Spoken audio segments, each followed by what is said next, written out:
A Seccional São Paulo da Ordem dos Advogados do Brasil, por suas comissões de graduação, pós-graduação e pesquisa, de igualdade racial, da mulher advogada, da advocacia assalariada e da Comissão de Igualdade Racial da Subseção do Tatuapé, tem a honra de apresentar o webinar O papel do direito no combate às estruturas discriminatórias, evento promovido pelas referidas comissões e com o apoio da Comissão Cultura e Eventos da OAB São Paulo.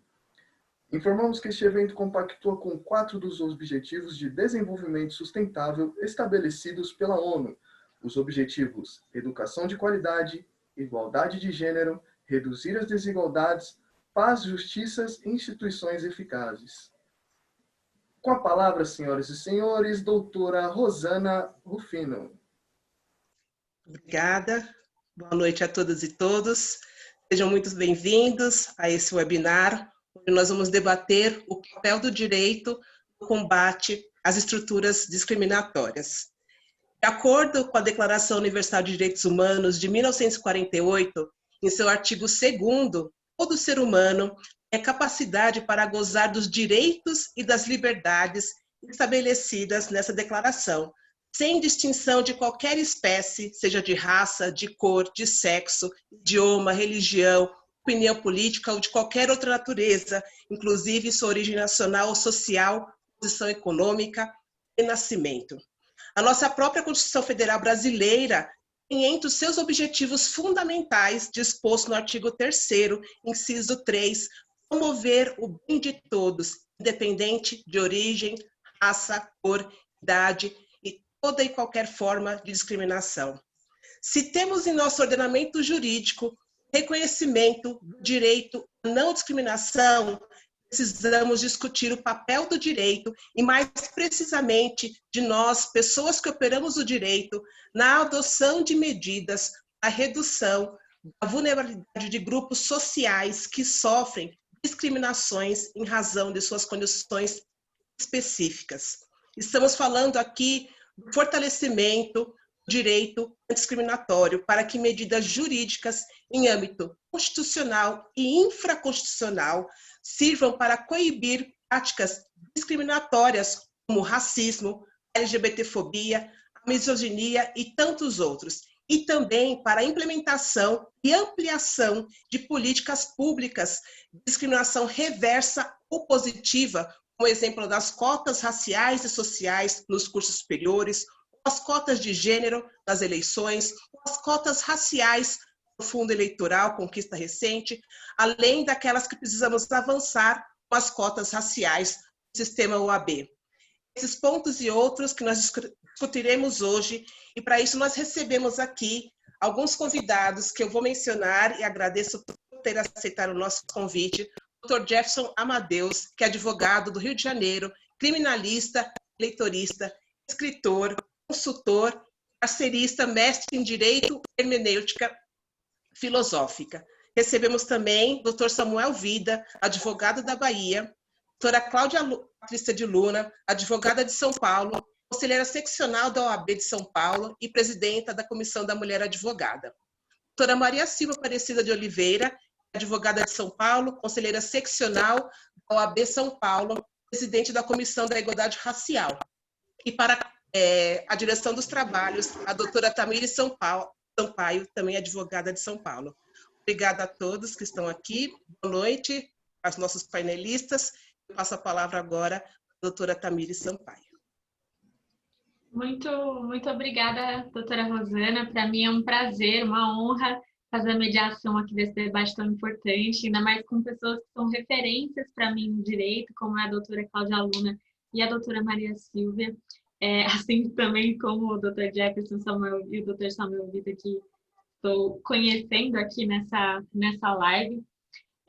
Antes de passar a perguntar, né, uma provocação para a fala inicial do doutor Samuel, eu queria apontar uma seguinte questão. O direito, de certa forma, ele é um instrumento que foi utilizado com o passar do tempo para a manutenção dessa estrutura social que é desigual e que é violenta com uma parcela da população. Né? A gente sabe que o sistema de justiça criminal, o sistema penal, a própria lógica de como o judiciário funciona, de certa forma, opera para garantia desse processo de criminalização, de encarceramento em massa da população negra e até, de certa forma, de retirada de direitos. E aí, doutor Samuel, assim, diante dessa situação, eu queria que você nos falasse assim, sobre é possível, de fato, reverter essa lógica de como o direito foi criado, né? Essa ideia de que é um instrumento de manutenção para a gente, de fato, conseguir combater essas estruturas discriminatórias?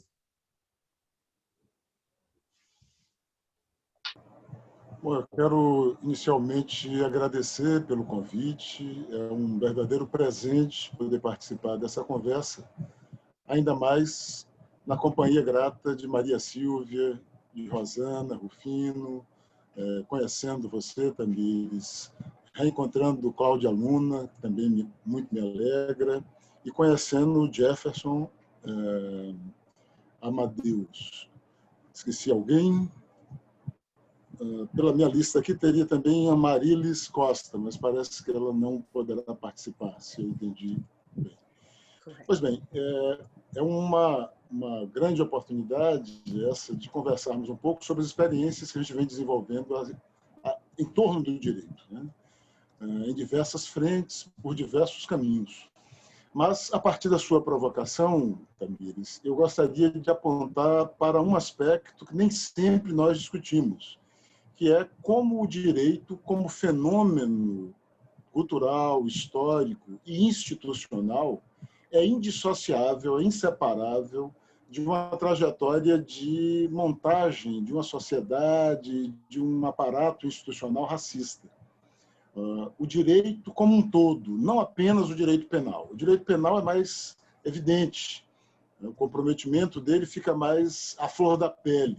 Mas se a gente arranhar um pouquinho mais a superfície da justificativa teórica que vem sendo adotada desde o início da modernidade para o direito como um todo, a gente vai encontrar rapidamente as evidências de que há toda uma tessitura de uma racionalidade racializada para justificar o direito, mesmo quando ele é enunciado de maneira universalista, mesmo quando ele é apresentado como capaz de retratar os interesses da sociedade, o bem comum, o interesse público e outras tantas justificativas éticas que, ao longo dos últimos 5 séculos, foram elaboradas. Portanto, eu diria que o desafio mais profundo que nós temos é o de revisitar a teoria do direito moderna e encontrar nela essas evidências do supremacismo racial e explorar a sua contradição formal. O que é que eu quero dizer com isso? Nós temos uma experiência jurídica que se anuncia universalista, mas que em nenhum momento conseguiu, de fato, ser universalista. Excluiu negros, excluiu indígenas, excluiu mulheres, a maior parte do tempo. Só para dar um dado exemplificativo destas afirmações, os povos originários, quando contactados, foram submetidos a um processo brutal de subalternização justificado juridicamente. O primeiro debate jurídico moderno relevante é um debate realizado em Valladolid, na Espanha, sobre a guerra justa e sobre a legitimidade jurídica de subordinação dos povos indígenas. É uma discussão que funda o direito moderno, é anterior a Grócio, funda, inclusive, toda a narrativa sobre direito internacional, sobre direito das gentes, na modernidade. Em seguida, nós vamos ter a escravidão. E a escravidão africana foi um expediente regulado pelo direito moderno, mesmo direito que falava em direito natural, em igualdade, né? E dando um salto para apenas tocar no assunto, nós vamos encontrar as mulheres alijadas dessa juridicidade, ou pelo menos tratadas por um estatuto de inferioridade. Vejamos o caso da França, o local que se estabeleceu como referência de triunfo das ideias mais avançadas da modernidade, das ideias do iluminismo. As mulheres só adquirem direito de voto na França em 1962, ou seja, há aproximadamente 60 anos. É um fenômeno ainda extremamente recente, Nós temos aí mais de 450 anos de história da modernidade com as mulheres alijadas da cidadania. Então, nós precisamos ter em conta essa profundidade da experiência jurídica moderna como uma experiência não inclusiva. Ela se anuncia como universalista, mas ela opera o tempo inteiro segregando, excluindo, preterindo os sujeitos mais importantes, do ponto de vista demográfico, majoritário, os sujeitos mais importantes do ponto de vista do aviltamento a que foram submetidos ao longo de séculos. Então, nós temos paradoxos incríveis. No pensamento filosófico que dá base ao modelo de juridicidade contemporâneo, que é o pensamento de Kant, nós vamos encontrar afirmações deste filósofo dizendo que negros são incapazes de elaborar juízo moral, que mulheres são incapazes de elaborar juízo moral. Nós vamos encontrar em Hegel, um dos grandes filósofos que modula toda a teoria política.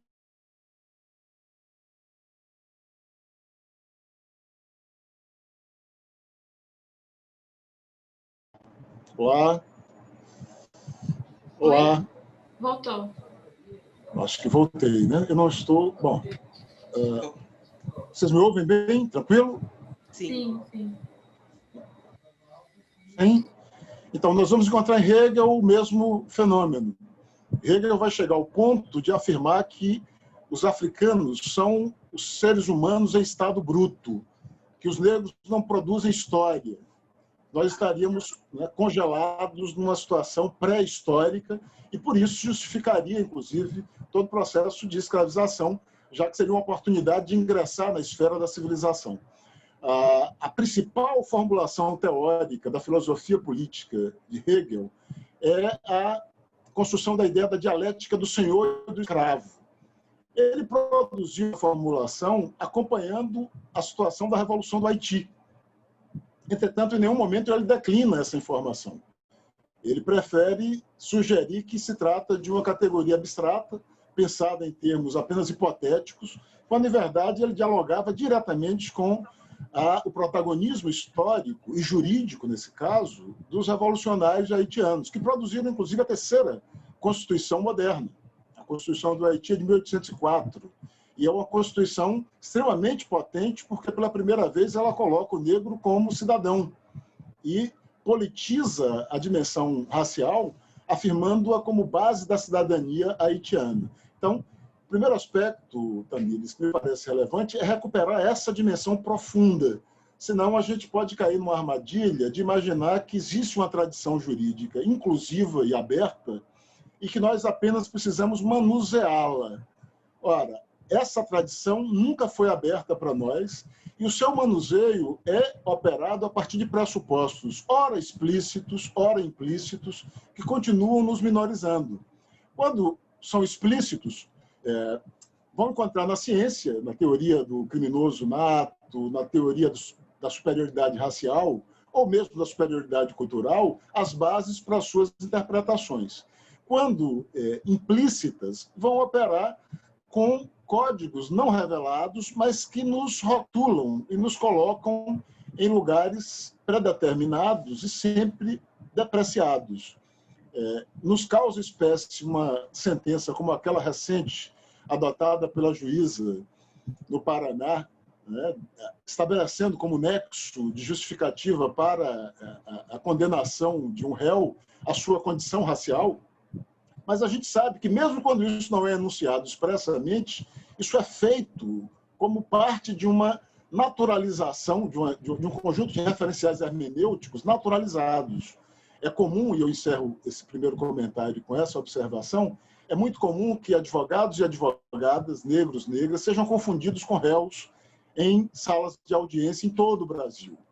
Isso é um episódio que se repete e que nós ouvimos cotidianamente em qualquer lugar desse país. Por que isso é possível?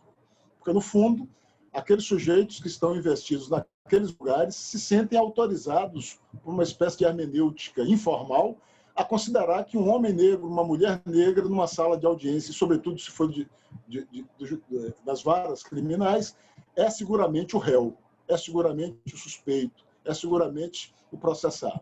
Então, nós temos um desafio que é muito mais abrangente do que apenas tocar nas evidentes manifestações discriminatórias que o direito penal produz.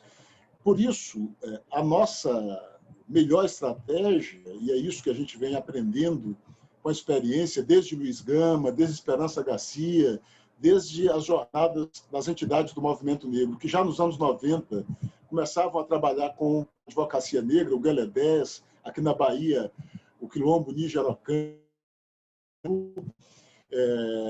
exatamente de que é preciso desafiar todo o direito. O nosso desafio é de promover um deslocamento em toda a experiência jurídica, desde o plano teórico até o plano normativo de maneira mais ampla. E não apenas aceitar o confinamento da denúncia e do enfrentamento no direito penal. Este é um aspecto urgente, evidentemente, mas o desafio é mais amplo e mais profundo. Eu te devolvo a palavra, porque tu não me deu uma noção de tempo, e se não me regularem com o tempo, eu posso falar mais do que eu que devo. Não, é de 10 a 15 minutos essa primeira fala inicial. Ainda tinha uns 3 minutos, mas posso passar a próxima fala. Antes de passar para a próxima fala, eu queria só dar um recado, que é o seguinte: a gente está iniciando esse seminário agora, tem uma primeira fala inicial de cada um dos expositores, né, de 10 a 15 minutos, e depois a gente vai abrir para perguntas. E aí aqui no Zoom tem um dispositivo que está, eu não sei como que está no de vocês, mas está QIA, que é Questions and Answers, perguntas e respostas. Então, quem tiver alguma pergunta, pode mandar por aqui ou pelo chat, e aí, assim que acabar essa primeira exposição inicial, eu posso fazer a pergunta para os nossos expositores. Doutor Samuel, eu concordo muito com você, é isso. Eu acho que o direito como um todo ele é estruturado no racismo, nessa desigualdade, e é por isso, inclusive, isso é uma dúvida que eu tenho, assim, enquanto estudante de direito, enquanto pesquisadora do direito, qual é o limite, inclusive, né? Até que ponto a gente pode conseguir reivindicar direitos ou se utilizar do direito para esse processo, né, de combate a essa estrutura, né? Porque quando a gente fala em combate à estrutura discriminatória, e a gente tem o direito como um instrumento, na realidade, né, de produção, né, de manutenção dessa estrutura que é desigual, existe um desafio muito grande, né? Na realidade é isso, precisa retomar na teoria do direito, precisa retomar na lógica de como ele foi estruturado e, na realidade, na lógica de como a nossa estrutura social é feita, né? Isso envolve não só o direito, mas a economia, a política, né? E a ideologia como um todo para que isso seja transformado. Mas aí, nesse sentido também, eu acho que a mesma pergunta para a nossa querida doutora Cláudia Luna, eu vou passar aqui agora a fala, sobre qual é o papel do direito no combate às estruturas discriminatórias, e eu acho que inclui um ponto, já que a doutora é presidente da Comissão da Mulher Advogada, assim, qual que é o papel da mulher operadora do direito, né, no combate a essa estrutura, né, na reconstrução do que é o direito. Bom, em primeiro lugar, boa noite a todas, todos e todes. Eu quero dizer que é uma grande honra participar dessa mesa constelar, né, com tantas e todos esses companheiros e companheiras tão maravilhosos aqui, tão brilhantes, né? Realmente pessoas que fazem grande diferença nos processos transformadores da sociedade. Maria Silvia Oliveira, Rosana Rufino, doutor Samuel Vida, Tamiri Sampaio, doutor Jeff Amadeus, enfim, quero agradecer aí a oportunidade de poder aprender com toda essa sabedoria que o conjunto de todas e todos vocês traz aqui essa noite.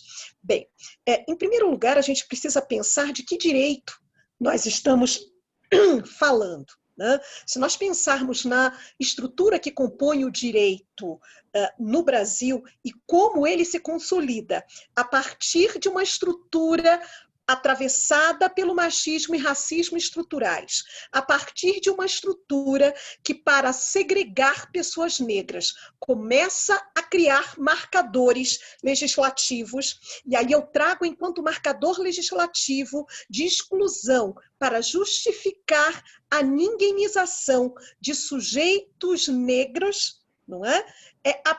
O próprio Marco Constitucional de 1824, que é o Marco Constitucional que foi criado no período imperial, né, aqui no Brasil, e trouxe no seu ato ordinatório número 5 o texto que expressamente veda o acesso de negros e leprosos aos chamados direitos e garantias fundamentais. E a que direitos e garantias fundamentais esse marco constitucional que teria como premissa e objetivo ser aquele balizador de todas as estruturas sistêmicas e instituições da sociedade da época. Esses direitos fundamentais que estavam restritos, estavam impedidos de ser exercidos pela população negra à época, do Império escravizada, eram os direitos de acesso à saúde, à moradia e à educação. Ora, se pessoas negras, à época escravizadas, eram consideradas coisas, então a gente entende de maneira óbvia que coisa, como não tem vida, é objeto, não precisa ter direito à saúde. E se coisa é objeto e é lido como mercadoria, não tem direito e sequer necessidade a ter o direito à moradia, porque coisa, enquanto objeto, precisa ser escravizado e existir um lugar específico para o armazenamento dessa mercadoria, que eram as senzalas.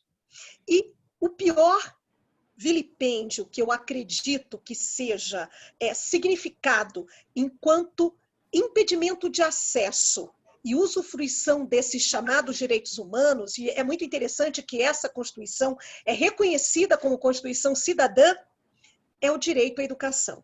E aí nós precisamos entender qual é a significância da educação para a vida das pessoas e, sobretudo, contextualizar a importância da educação para essas pessoas negras que são destituídas de humanidade, que são destituídas da condição de sujeito, que são a todo tempo lidas e entendidas e estigmatizadas pela sociedade, elas têm um lugar enquanto objeto, e essa educação, enquanto ferramenta de autotransformação, enquanto reconhecimento de humanidade, sobretudo enquanto garantia de ter e obter o status de sujeito, e sobretudo sujeito de transformação e protagonista da sua vida, e sobretudo de agente transformador na sociedade, essa Constituição ela vem retirar esses direitos.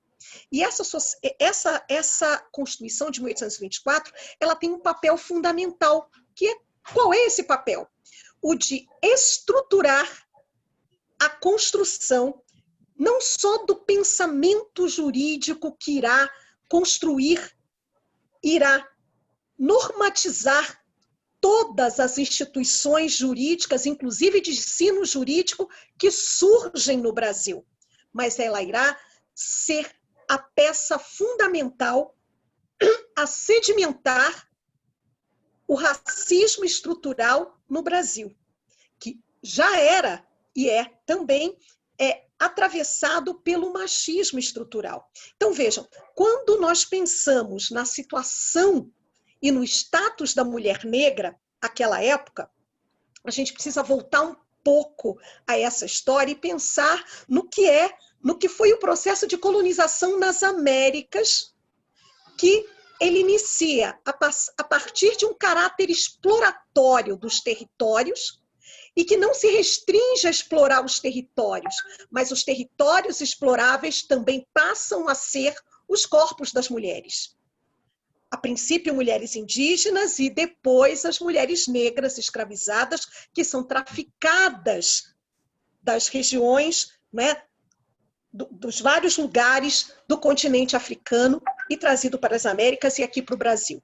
Ou seja, nós precisamos entender que a nossa Constituição, enquanto continente, enquanto país, ele já parte de uma lógica colonial, exploratória e naturalizadora dos processos de violências que vão escravizar e, sobretudo, entender como naturais as violências que incidem sobre os corpos das mulheres negras, que naturalmente são significados como os corpos subalternos, como corpos subalternizados, como corpos coisificados.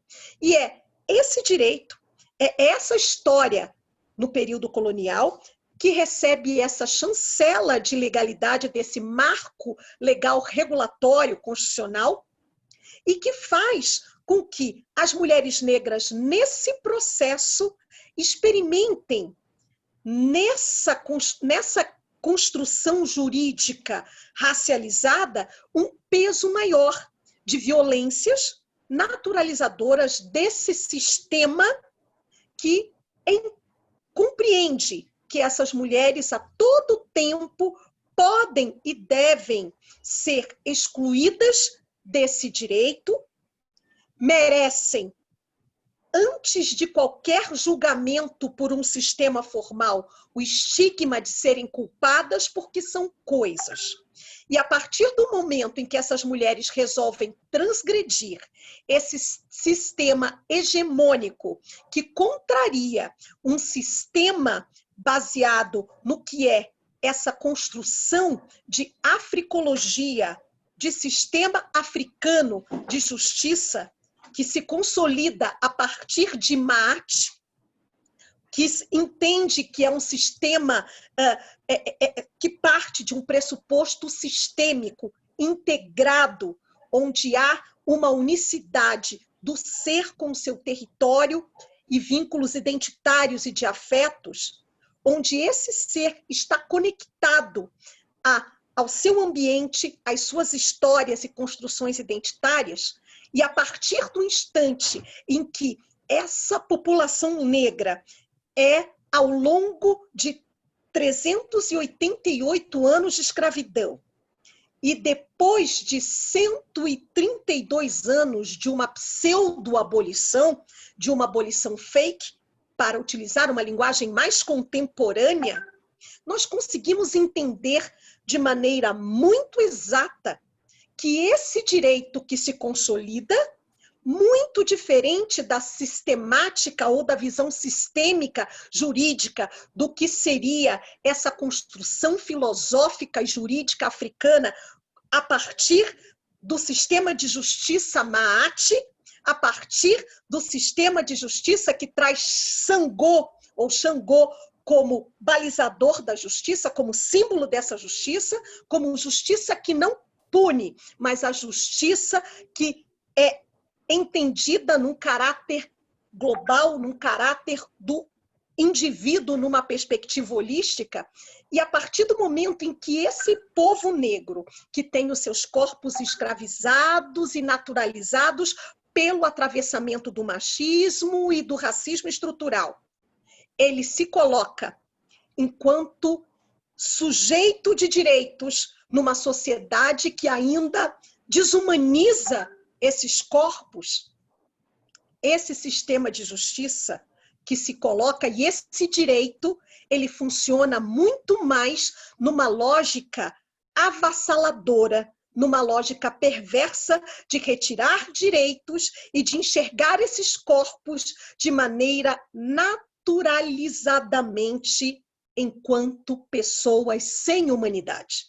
E aí eu trago até para fundamentar essa minha fala, no que diz respeito à compreensão do que são as mulheres, eu trago a fala de Grada Quilomba, a psicóloga, artista e intelectual afro-lusitana, que em um diálogo, inclusive travado aqui em São Paulo, no Centro Cultural Banco do Brasil, no Centro Cultural Vergueiro, me desculpem, ela faz a seguinte observação sobre como se compreender mulher nessa estrutura. Ela diz assim: uma mulher negra, quando se apresenta, ela diz, eu sou uma mulher negra. Uma mulher branca, quando se apresenta, ela diz, eu sou uma mulher. E um homem, quando se apresenta, ele diz, eu sou uma pessoa. Vejam o quão profunda e reflexiva é esse posicionamento, esse comentário, essa reflexão de Grada Quilomba. Ou seja, nessa sociedade em que estamos nós, enquanto pessoas negras, sobretudo mulheres negras, nesse sistema de justiça contemplado por esse direito, nós, mulheres negras, estamos a lutar para conseguir ainda, século XXI, 132 anos depois dessa pseudo-abolição, lutando para que possamos ter reconhecida a nossa condição e o nosso status de pessoa. Ou seja, ainda hoje, essa humanidade nos é negada e não somos reconhecidas como pessoas. Até por isso, é extremamente complexa todos esses índices que demonstram o quanto nós, mulheres, ainda fortalecemos ou ainda somos aquelas que estamos engrossando esses dados estatísticos alarmantes de violências, de pobrezas e desigualdades. E o quanto o direito ele traz enquanto contribuição para subalternizar, para estigmatizar e, sobretudo, para nos colocar no lugar de não cidadã, de não sujeito e de, sobretudo, de não humanidade, de não humana, a não ser destinatária desses direitos. Então, isso é extremamente profundo. E aí, Tamires, você me pergunta como nós, mulheres, operadoras do direito, conseguimos romper com esse direito que não nos contempla. Esse direito e esse sistema, né?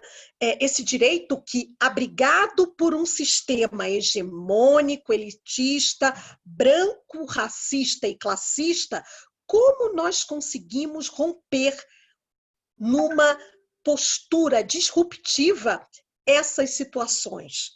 Eu penso que, enquanto movimentos sociais, nessa construção e colaboração para a mudança dessas estruturas, nós já conseguimos criar algumas tensões a esse sistema que consegue responder, de alguma forma, a essas constantes e episódicas situações de confrontamento, né? Quando, por exemplo, ao longo do tempo, esse movimento negro, aliado a outros movimentos de direitos humanos e de minorias, coloca em xeque esse sistema, e há o reconhecimento de que nós precisamos, de que há necessidade de haver uma inclusão nossa, daquelas chamadas maiorias silenciadas, a esse direito, nós conseguimos ter algumas mudanças. E eu digo que, para nós, mulheres, é muito importante que a gente também possa, nós, mulheres operadoras do direito, que a gente também possa trazer, enquanto ferramentas, para confrontar esse sistema, as convenções internacionais que são garantidoras dos nossos direitos humanos enquanto mulheres. E aí eu quero citar aqui, não apenas a Convenção de Belém do Pará, que é esse instrumento internacional que se encontra no Sistema Interamericano dos Direitos Humanos, como também a Convenção da ONU, a Convenção pela Eliminação de Todas as Formas de Discriminação contra a Mulher, que, inclusive, na sua recomendação 33, determina, na verdade, ela recomenda ao sistema de justiça dos países que dela são signatários que possam receber as demandas das mulheres e que esse sistema de justiça tão hegemônico, com todos esses requintes de exclusão, possa recepcionar as demandas das mulheres e, sobretudo, possa contemplar essas mulheres, seja enquanto partes ou enquanto integrantes desse sistema de justiça, sem estereótipos, sem discriminação, sem culpabilização.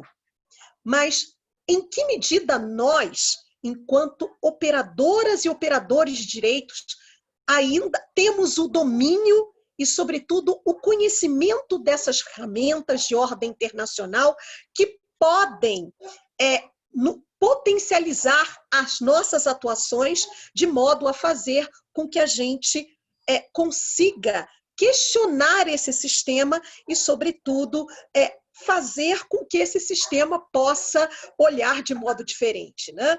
Então, seria isso.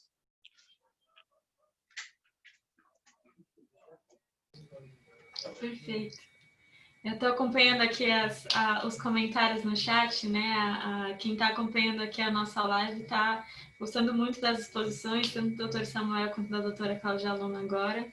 E aí eu passo agora a palavra para a doutora Maria Silvia.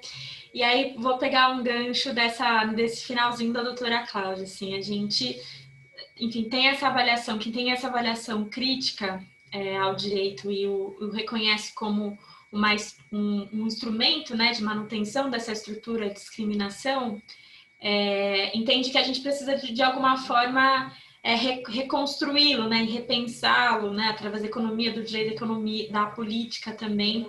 Mas, de certa forma, a garantia constitucional, né, na Constituição dos direitos iguais, as convenções internacionais que são feitas, as leis, né, que garantem projetos de promoção da igualdade racial, por exemplo, como a lei de cotas, todos esses projetos, né, estão relacionados ao direito, são legislações, são vitórias, inclusive, do movimento negro, né, de diversas lutas, são importantes para essa nossa batalha. Mas será que é suficiente? Se não é suficiente, para além de garantia dessas convenções, dessas leis, o que mais a gente pode fazer? Né?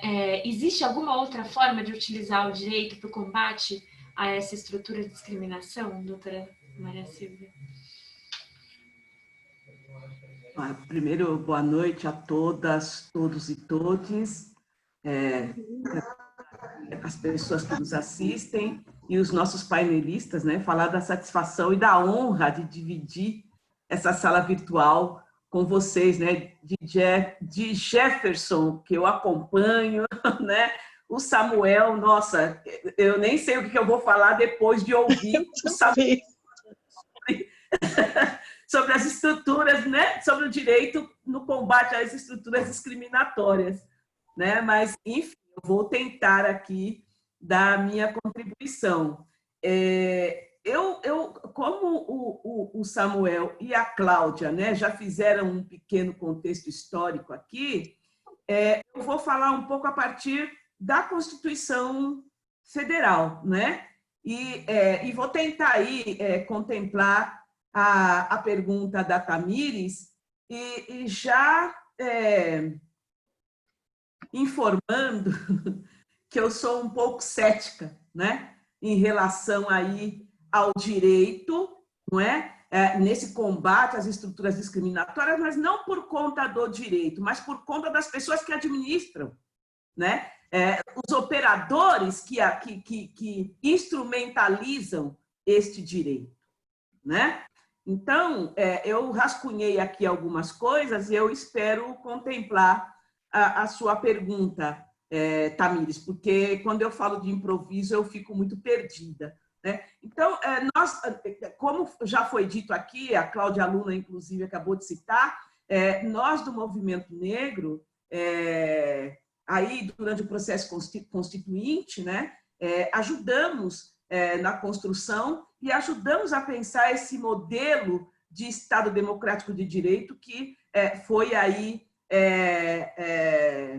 esculpido na nossa Constituição cidadã, né, na Constituição Federal de 1988. E é este modelo de Estado de Direito que nós entendemos que é o resultado de um longo processo de afirmação dos nossos direitos humanos, né? A nossa Carta Magna ela é pródiga em elencar, inclusive, esses direitos e garantias fundamentais, né? De enfatizar que o fundamento do Estado é a dignidade da pessoa humana. A gente tem uma Constituição que trouxe para a gente uma mudança de paradigma em se tratando de garantia de direitos para a nossa sociedade, e era uma esperança, vamos dizer assim, né?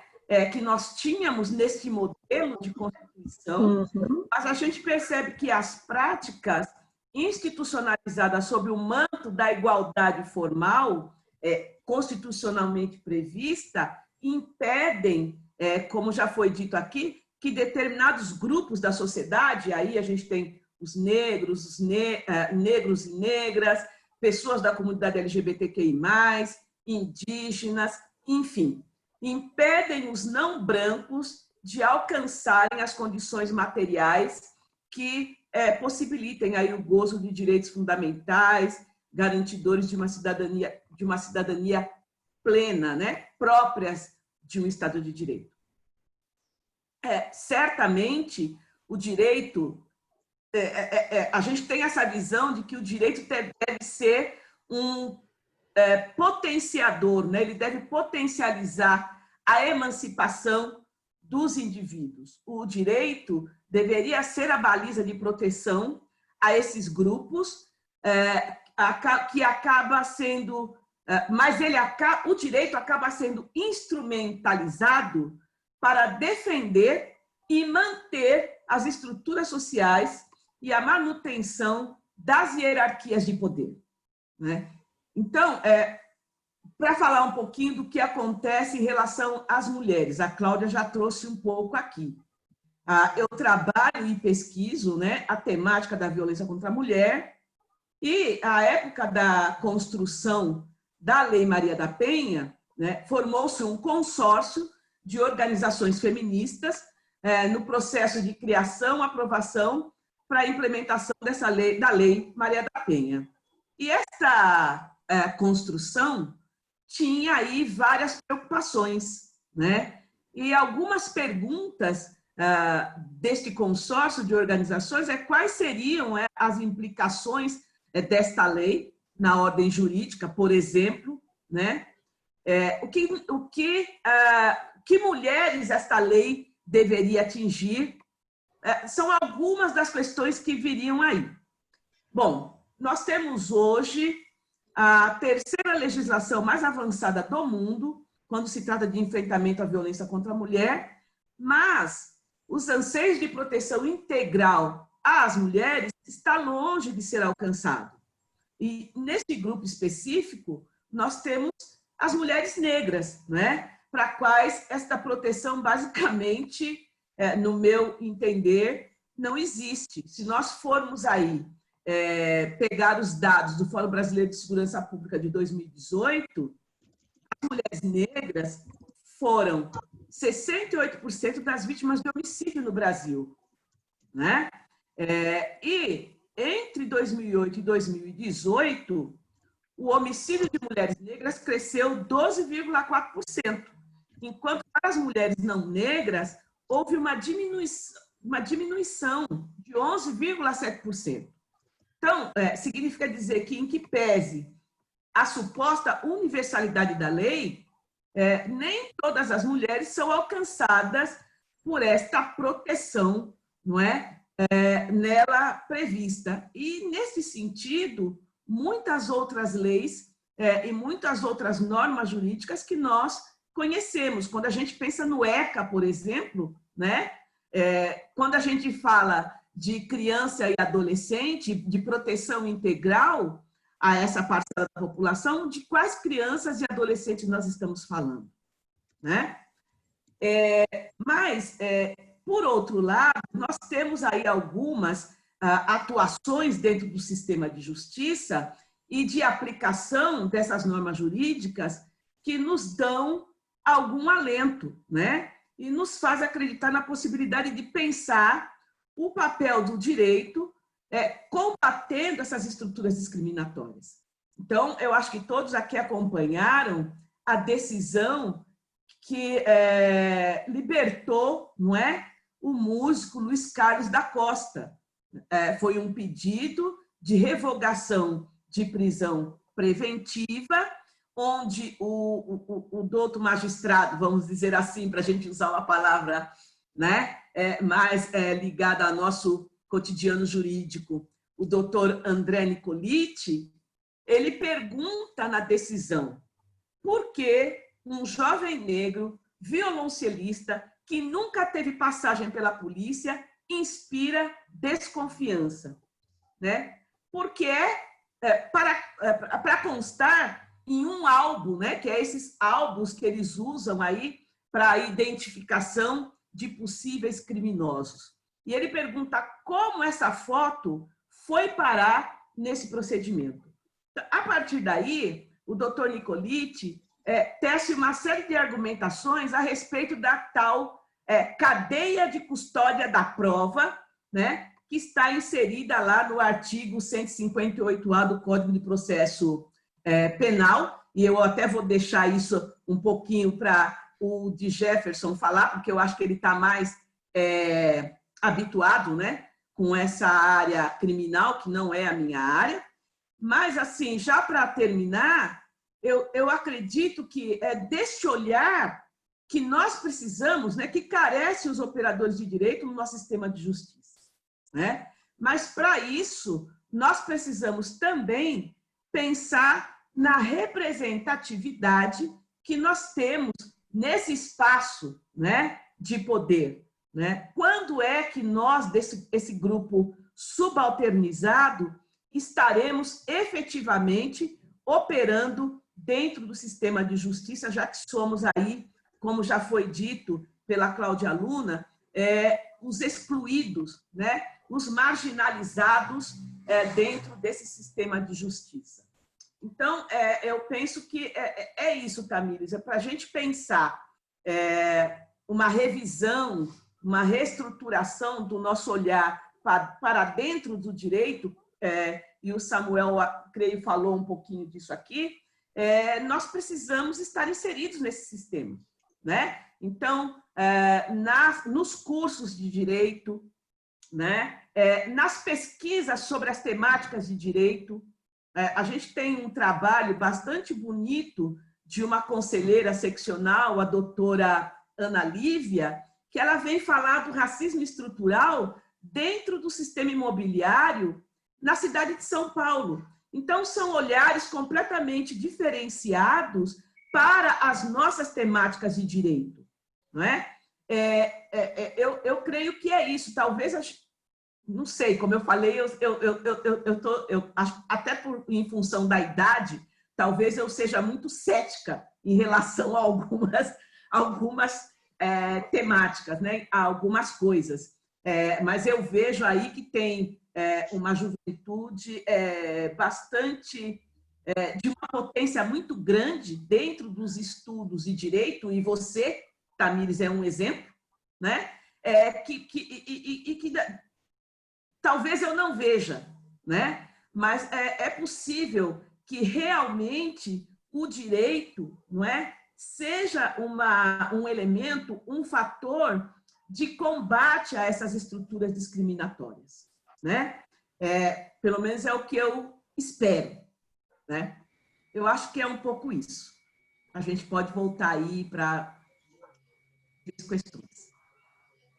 Muito obrigada, doutora Maria Silvia. Olha, eu sou parte da parcela mais jovem, mas eu também tenho muito pé atrás em relação a até que ponto, até onde a gente pode contar com o direito de fato para isso, né?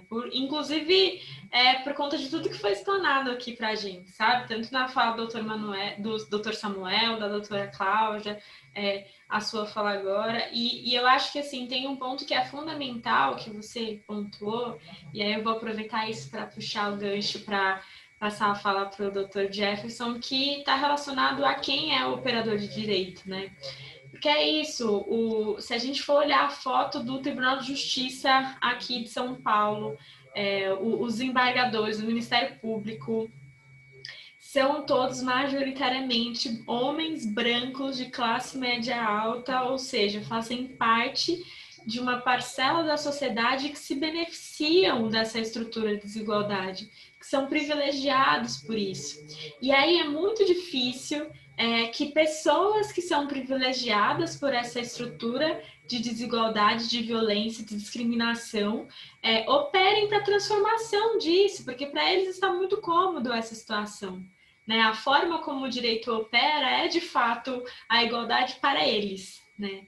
Então, acredito que um dos pontos fundamentais para a gente conseguir, de fato, né, a transformação dessa estrutura, né, e talvez utilizar do direito para esse combate, necessariamente precisa passar pela ocupação de pessoas negras, de mulheres, de periféricos, em espaços decisórios no direito, né, seja no tribunal, né, como desembargadores, como juízes, como promotores de justiça, né, acho que em todos os níveis do judiciário. E aí, nesse sentido, passo a fala para o Dr. Jefferson também, para fazer seus comentários sobre o direito no combate à discriminação e sobre como, se de fato, né, será que ocupando, né, com pessoas negras esses espaços da estrutura, né, da operação do direito, a gente consegue utilizar ou precisa mais ainda? O que você acha? Primeiramente, boa noite a todas e todos.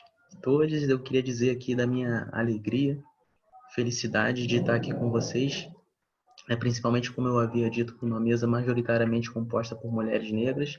Queria aproveitar esse momento para fazer um agradecimento, né, aos nossos ancestrais que nos possibilitaram estar aqui, né, e também a vocês, né, porque vindo antes de mim, com certeza toda essa luta, né, somente foi possível porque pessoas como vocês também possibilitaram que jovens como eu e a Tamires pudéssemos estar aqui. Então, aproveito para fazer aqui o meu agradecimento especial a todas vocês, tá bom?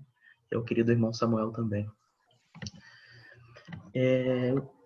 Vendo a fala de vocês, eu acabei mudando aqui algumas coisas que eu ia falar. E eu lembrei que do jardim de infância, passando pela minha escola, pela graduação, pós-graduação e mestrado, eu nunca tive um professor negro na minha vida. Isso foi algo muito impactante. E aí eu queria aproveitar essa fala para dizer o seguinte, né, fazer uma pequena ironia.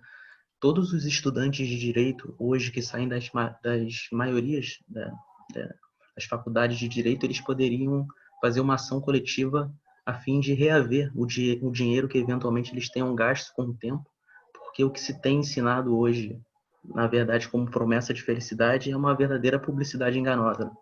E aqui eu já aproveito aqui para fazer um gancho, dizendo que eu compartilho com a visão cética em relação ao direito, né? No sentido de que a gente deve ter sempre um olhar muito crítico em relação ao direito, né?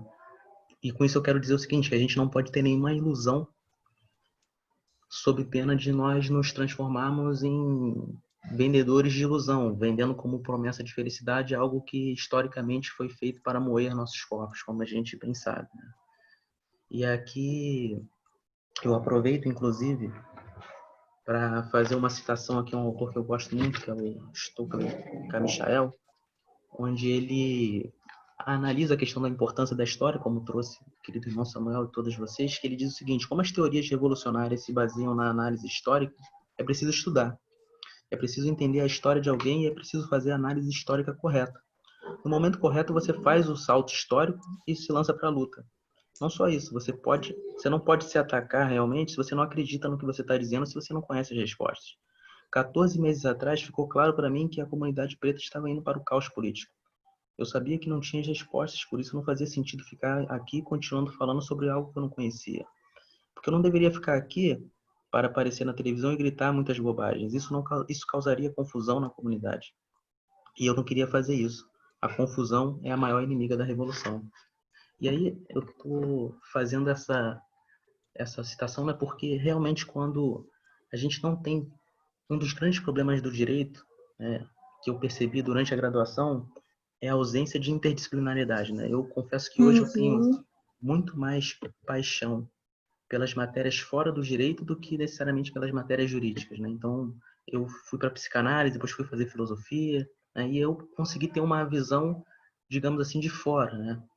E aqui, por exemplo, é interessante como isso me permitiu olhar, por exemplo, quando você olha os códigos penais, né, você consegue ter uma ideia da história do Brasil, mais ou menos, né? Você pega, por exemplo, a criminalização ali, primeiro para as pessoas escravizadas, e aí depois vem, entre aspas, a abolição, e aí essas pessoas são largadas, nossos irmãos ancestrais.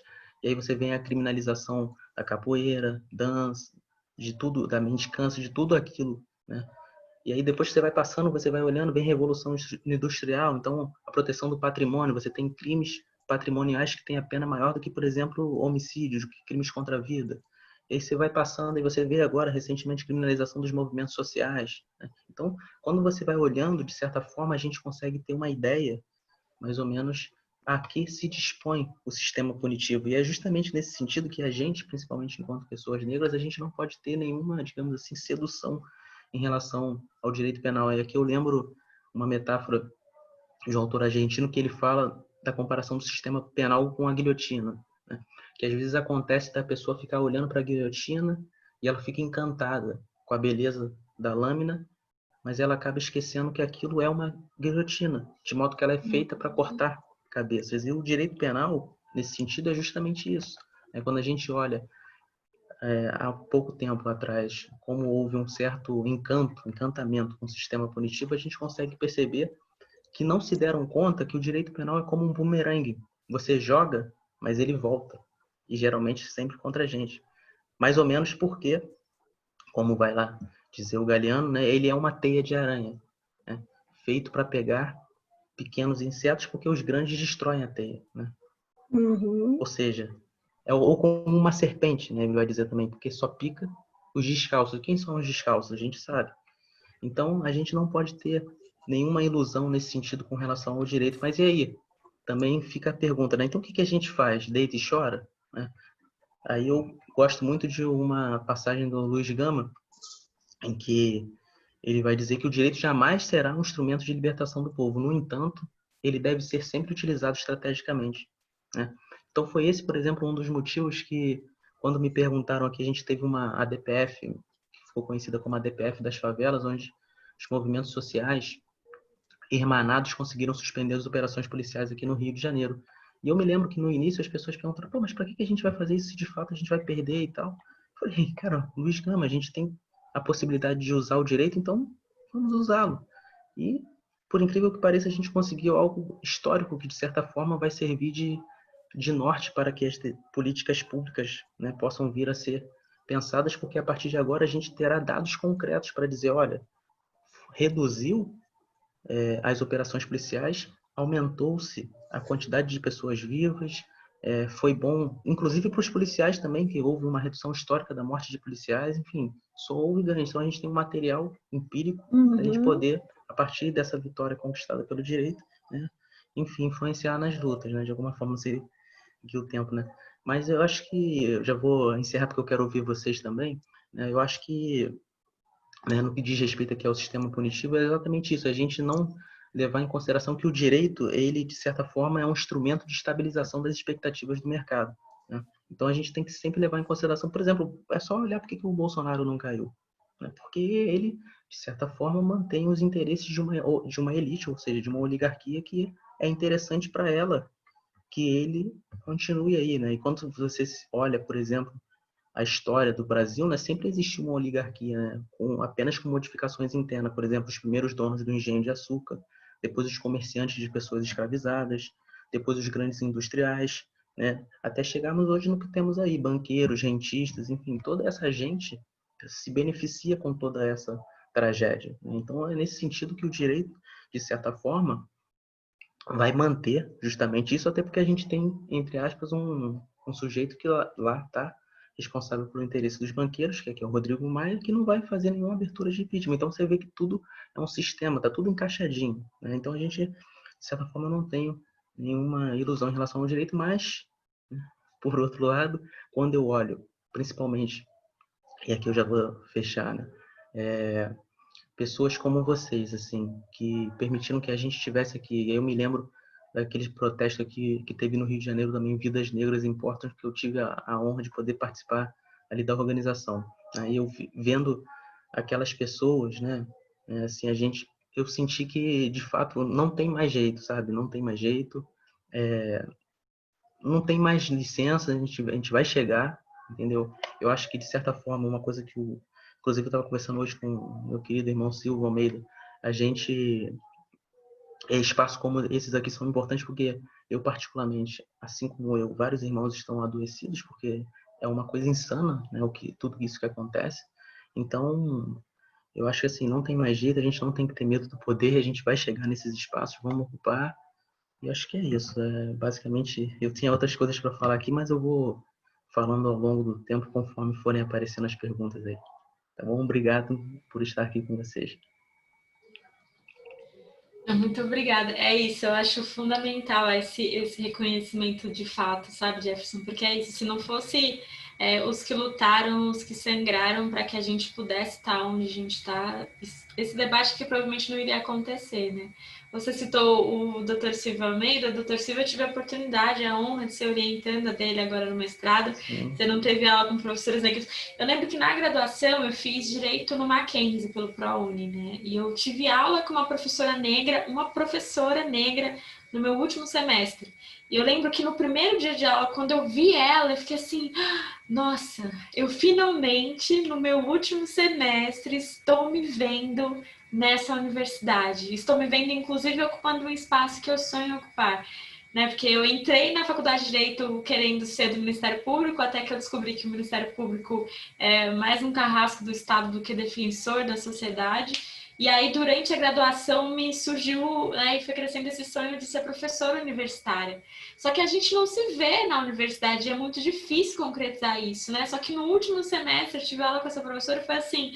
Eu lembro que no primeiro dia de aula eu quase que choro, assim, porque eu falei assim, nossa, no último semestre, né, na primeira semana do último semestre, eu finalmente me vejo nesse espaço, sabe, dando aula. Isso é fundamental. E no mestrado, eu tive a oportunidade de ser aluna, ter aula com o professor Silvio e de ser orientanda dele também, né? Eu acho que é fundamental nessa luta. Eu vi que a doutora Maria Silva levantou a mão para fazer uma eu quero só dizer, só para falar como as transformações são lentas, né? Porque eu estudei no Mackenzie, eu me formei em 94, e eu tive um professor negro, que era o Gavaza Marques, que agora está no Tribunal de Justiça, né? E passados aí tantos anos, a situação continua absolutamente a mesma. Agora tem 4, 5. Aluno não precisava nem dizer que eu era a única, né? Então... Sim. De aluno eu era a quarta de 3. De 80 alunos, só 4 alunos negros. Tinha sala que nem tinha aluno negro. Ainda hoje é assim, lá. Com as cotas, o ProUni, as bolsas, isso vai aumentando, mas ainda é exatamente como a doutora falou, é um aumento assim muito gradual. Antes de abrir para as perguntas, inclusive já fizeram 3 perguntas aqui, eu quero passar a fala para a doutora Rosana também, para a explanação sobre esse debate. Na verdade, não é uma explanação, né? Eu só estou aqui hoje conduzindo esse trabalho, que foi idealizado pela Coordenadoria de Estudos em Direito Antidiscriminatório da Comissão de Graduação, Pós-Graduação e Pesquisa aqui da OAB de São Paulo, que é uma coordenadoria também, acho que inédita e pioneira. A doutora Marilis Costa, presidente da comissão, né, me convidou para estar à frente, e esse é o primeiro painel que a gente idealiza, para debater justamente qual, né, o papel do direito no combate a essas estruturas. E, ao mesmo tempo que eu acho que todos nós aqui somos um pouco céticos, nós também somos um pouco esperançosos, porque nós continuamos aqui na batalha para que mais pessoas negras e mulheres e trans estejam no direito. Porque uma das ferramentas de perpetuação do racismo no direito é o apagamento do aspecto das relações raciais, né? As relações jurídicas. E, então, se faz importante que a gente debata sobre isso, que a gente pleiteie que mais pessoas negras e trans e indígenas estejam no direito, para trazer essa reflexão que o juiz do Rio de Janeiro, o Dr. Nicoletti, trouxe, né, na sentença que ele fez em favor do músico, para que o direito não seja a única ferramenta, né, mas ela seja a ferramenta acessória para que a gente caminhe em direção à transformação. Pode ser lenta, mas ela é necessária que pessoas como a doutora Maria Silvia veio lá atrás e outras pessoas vieram antes dela, e nós estamos aqui, né, fazendo essa jornada para que as estruturas realmente mudem. Então, eu agradeço a fala de cada um de vocês, que está sendo sensacional. Volto para a Tamires para a rodada de perguntas. É isso. Não, incrível. Eu vou começar aqui. A primeira pergunta é Reuri Costa Lima. Nessa rodada de perguntas, assim, eu faço a pergunta geral, todo mundo pode responder até 3 minutos. Para dar tempo de responder todas. Acho que o nosso teto é 9 horas, né? É isso. Então, o Reuri Costa Lima pergunta: o que será necessário, preciso, suficiente, satisfatório, justo para que o prejuízo obtido pelos negros, indígenas, mulheres, etc., ao longo da história, haja uma reparação para que essa corrida e até mesmo mágoa irrefreável seja dada como um ponto final e assim essas minorias sejam vistas em pé de igualdade com todas as classes e raças e maiorias.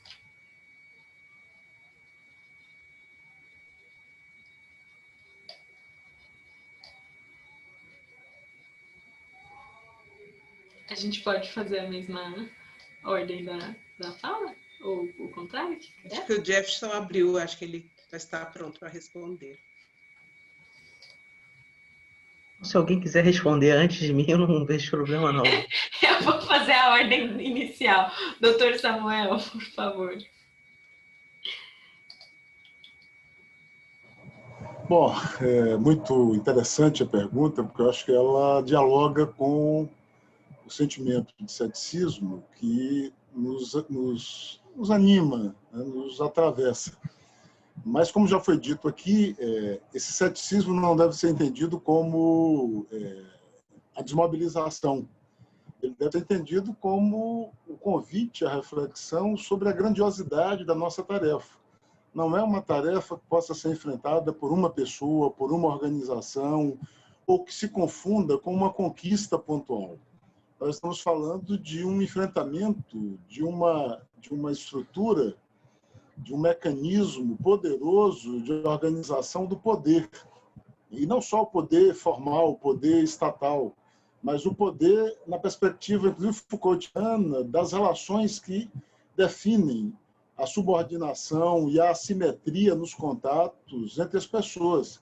Todas as pessoas brancas gozam de uma parcela desse poder, né? E fruem esse poder mínimos detalhes, desde a dimensão psíquica da subjetividade, que não é exposta a nenhum tipo de assédio sistemático, até a possibilidade de ganhar uma vaga numa disputa, numa seleção de emprego, mesmo sabendo que não é o mais qualificado, né? Mesmo sabendo que o predicado que lhe assegurará aquele lugar é exatamente a branquitude. Então, nós estamos lidando com um fenômeno muito poderoso. E é importante o ceticismo e, de certa forma, até um certo pessimismo, para a gente não cair na ilusão de que conquistas pontuais, pequenos deslocamentos, nos asseguram a resolução do problema. Então, me parece que essa é a questão de fundo levantada pela pergunta de Euri. Para pensar a reparação, é preciso pensar toda uma refundação societal e institucional. As cotas na universidade, as cotas dos partidos políticos, se de fato triunfarem, são momentos relevantes, muito importantes, porque mexem com aspectos simbólicos do poder. O poder se reproduz em alguns espaços com muito mais intensidade, né? A universidade, as profissões de maior prestígio, né? O ambiente institucional da política. Mas, para que a gente possa, de fato, almejar uma reparação, é preciso pensar no longo prazo, né, em uma mudança profunda na formação civilizatória que permita quebrar as bases que levam à reprodução e à perpetuação dessas desigualdades. Por isso, na fala inicial, eu chamava atenção para pensar o desafio desde o aspecto mais remoto da teoria do direito, de como o direito é pensado e construído em toda a modernidade, até chegar no plano concreto das disputas que a gente vem desenvolvendo, e eu diria com um razoável êxito. A minha geração, eu entrei na universidade aos 16 anos, vindo da escola pública, em 1984. A minha percepção inicial era de que era impossível. E eu cheguei a abandonar por 2 vezes o curso de Direito. Eu me perguntava todo dia, o que é que eu estou fazendo aqui? Qual o sentido de vir para essa instituição? Eu tinha aula, por exemplo, de Direito Penal, em que a gente estudava ainda Lombroso, embora com críticas, dizendo que, sobre determinados aspectos, estava superado, mas sobre outros aspectos seria ainda um pensamento atual. Nós não tínhamos oportunidade sequer de contestar isso sem ser, por exemplo, expulso da sala de aula. E, felizmente, ao me deparar com alguns pensadores críticos, e aí eu destaco especialmente o professor Roberto Lira Filho, é que eu pude perceber que, mesmo com essa hostilidade estrutural, era preciso ficar. E hoje, como professor, quando um aluno vem me dizer que pretende abandonar o curso, eu faço tudo que tiver ao alcance e digo para ele, você é o cara que não pode sair daqui. Porque, ao alcançar os limites, você se arma para superar, ainda que a duras penas, e introduzir a diferença. Então, é preciso pensar nessa latitude. É um trabalho de gerações, é um trabalho de longa duração, que não pode ser confundido com a ocupação simbólica de lugares. Não adianta um ministro no STF, 2 ministros no STF, 10 ministros negros no STF, porque o problema é muito mais profundo. O que não quer dizer que não seja significativo conquistar esses espaços. E a gente sabe muito bem como a presença do ministro Joaquim Barbosa foi relevante para alavancar, inclusive no imaginário, a ocupação desses lugares. Agora, a gente tem que pensar no médio e no longo prazo. Celebrar cada conquista imediata, fazer as disputas aqui e agora. Essa iniciativa que o Jefferson há pouco comentava, fundamental, uma medida que provoca um deslocamento expressivo na jurisprudência, ao admitir essa conexão entre as operações policiais comuns e um índice de letalidade abusivo, desproporcional, injustificável, mas, ao mesmo tempo, a gente tem que pensar no médio e no longo prazo. Daí, eu acho que o convite é esse, é cerrar fileiras com outros movimentos sociais, é pensar sempre estratégias de longa duração, ao tempo que ocupamos os espaços que são possíveis, tensionamos, não é possível fazer essa luta por igualdade sem comprar determinadas brigas. Não dá para ser o sujeito que todo mundo gosta, que todo mundo acha bacana, mas que não põe o dedo na ferida. Então, a gente tem que fazer esse debate para dentro da OAB, como tem sido feito. A gente tem que fazer esse debate para dentro das faculdades. Aqui na Bahia, nós conseguimos recentemente uma decisão inédita, convencer a congregação da Faculdade de Direito da Universidade Federal a propor cota de 50% nos seus concursos. Infelizmente, a universidade barrou e limitou a 20%. Mas tem brigas que a gente tem que comprar sem temer ser estigmatizado como aquele sujeito que sempre está sustentando, apontando o dedo para uma inconveniência. E penso que essa igualdade, Eury, deve ser construída no longo prazo, sem perder de vista o horizonte da transformação, mas sabedor que a cada deslocamento que a gente faz, o racismo se reelabora e constrói alternativas de redimensionamento da opressão. Então, a gente tem que ter essa perspectiva. O ceticismo, nesse sentido, é correto e é necessário, e ele não significa depor as armas, mas nos convocar a uma luta de profundidade, de alcance estratégico. Obrigada, doutor Samuel. Tem aqui mais 7 perguntas. Dado o horário, o que vocês acham? A gente faz, eu leio algumas e faz tipo um bloco e abre para todo mundo, ou não é mais fácil? Tá. Então eu vou ler mais algumas antes de passar para as próximas. A Juceni Rocha pergunta para a professora doutora Maria Silvia. O que fazer para que grupos marginalizados pela sociedade brasileira, que em alguns casos se mostram preconceituosa no que diz respeito à proteção integral para os pardos, negros, mulheres negras e grupos LGBTs? Essa é a pergunta da Juceni. A Rosana, acho que colocou como se ela quer responder essa pergunta. Não? Então, tudo bem. Outra pergunta da Juceni. Sem fala, Jefferson, da criminalização das religiões de matriz africana, lembrai-vos daquela de terreiros que acontecia no Nordeste do Brasil. Acho que isso é mais um comentário do que uma pergunta. Aí o David Alan. Como vocês veem a questão de cotas, vagas destinadas e etc? Algo positivo, de conquista, ou uma barreira para não igualar as coisas, por enxergarem que o que conseguimos foi de maneira mais fácil? Aí a Laís pergunta se a gravação do evento vai ser disponibilizada. A Paula já respondeu aqui no chat que ela vai ser disponibilizada depois de 30 dias no YouTube. Rafaela Reis. Temos aqui líderes de organizações poderosas e pioneiras no combate ao racismo. Como tomar parte e somar nestes trabalhos? Tem link de inscrição para a GLE10, a IANB, que é o Instituto Associação Nacional de Advocacia Negra, né? A Ganju e outros. Como podemos somar os esforços? A forma de contribuir financeiramente, a modelo para parceria. Essas entidades fornecem selos e prêmios de combate ao racismo para organizações? Perguntas da Rafaela. Enfim, eu vou parar aqui e depois acho que eu abro e depois faço um outro bloco. Eu vou... Agradeço a Juceni, né, pela questão, mas eu penso que que a resposta o Samuel já trouxe aqui para nós, né? O que a gente pode fazer para que esses grupos marginalizados, né, possam ter, se eu entendi bem a questão, uma proteção integral, né? Mulheres, negros, a comunidade LGBTQI+, é fruto do nosso esforço, né, em trabalhar para a proteção dessas pessoas, e cada uma dessas pessoas trabalhando para a sua própria proteção, né?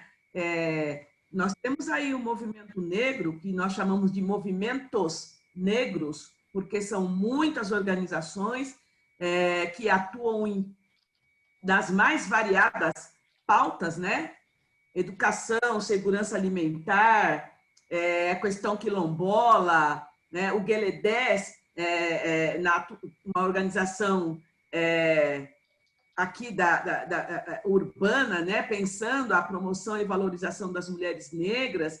Então, são muitas organizações, são muitas pessoas trabalhando, né?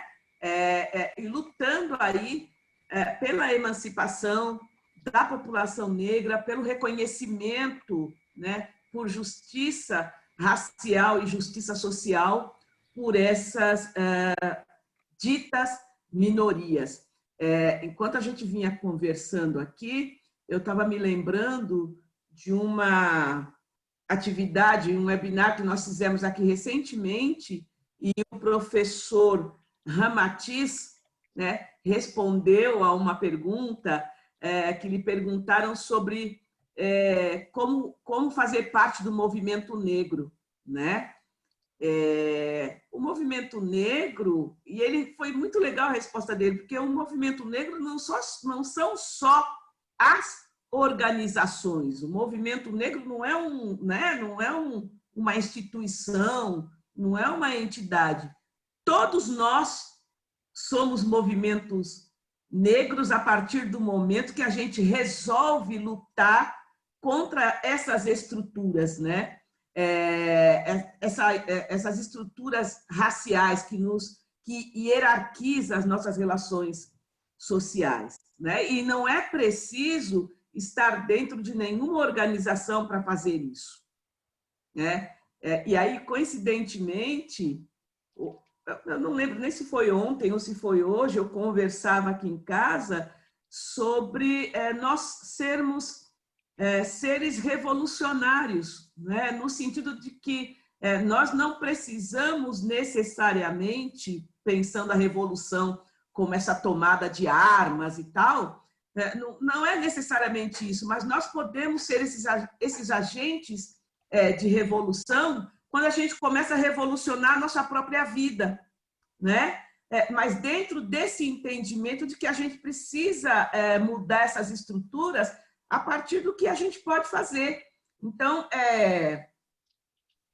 eu acho que, penso que, por exemplo, né, nós insistirmos para que os nossos se eduquem, né, procurem uma formação, e aí eu estou falando de uma formação mais formal, né, como disse o Samuel, insistir para que os nossos não deixem os bancos escolares, não deixem as universidades, mesmo quando esse espaço é extremamente violento para nós, é uma atitude revolucionária e que pode nos ajudar a mudar essas estruturas que nós estamos combatendo hoje, né? Então, não sei, foram coisas que, enquanto vocês foram falando e as perguntas foram chegando, foram me passando pela cabeça, né?